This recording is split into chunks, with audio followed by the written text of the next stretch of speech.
ಕರೆ ಮಾಡಿರಿ. ಯಾರನ್ನು ಏನಂತ ಕರೀಬೇಕು ಇದಾದ ಮೇಲೆ ಅನ್ನೋ ನಿರ್ಧಾರಗಳಿಗೆ ನೀವೇ ಬನ್ನಿ. ಭಾಳ ಜನಕ್ಕೆ ಭಾಳ ಸರಿ ಭಾಳ ಬಿರುದು ಬಾವಲಿಗಳನ್ನು ಕೊಡ್ತೀವಿ. ಅವು ಅವರ ಸಾಧನೆಗೆ ಮುಕುಟವಿಟ್ಟಂತೆ ಇರಬೇಕು. ಅದು ಅವರ ವ್ಯಕ್ತಿತ್ವಕ್ಕೆ ಒಂದು ವಜ್ರವಿದ್ದಂತೆ ಇರಬೇಕು.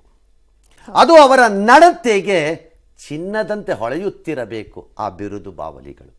ಇಲ್ಲದಿದ್ದರೆ ಅವೆಲ್ಲ ಏನಾಗಬೇಕು ನೋಡ್ಕೊಳ್ಳಿ. ಈಗ ಗೋ ನಂಬರ್ 1 ದೃಶ್ಯ ಇದು. ದಿಸ್ ಇಸ್ ಶಾಕಿಂಗ್ ಅನ್ನೋ ಕಾರಣಕ್ಕೆ ನಾನು ಇಷ್ಟು ಹೇಳ್ಬಿಟ್ಟು ಮುಂದಕ್ಕೆ ಹೋಗ್ತೀನಿ ಅಷ್ಟೇ. ಇದು ಮೊದಲನೆಯ ದೃಶ್ಯ ನೀವು ನೋಡ್ತಾ ಇರೋವಂಥದ್ದು. ಅದರಲ್ಲಿ ಕೆಲವನ್ನ ಕಾಣಿಸಬಾರ್ದು ಅನ್ನೋ ಕಾರಣಕ್ಕೆ ಬ್ಲರ್ ಮಾಡಿಸಿಟ್ಟಿದ್ದೀವಿ. ಕಾಣಿಸಿದ್ರೆ ಅಸಹ್ಯ ಆಗಬಹುದು.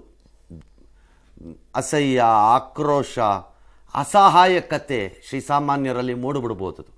ಆ ಲೆವೆಲಲ್ಲಿ ಅದು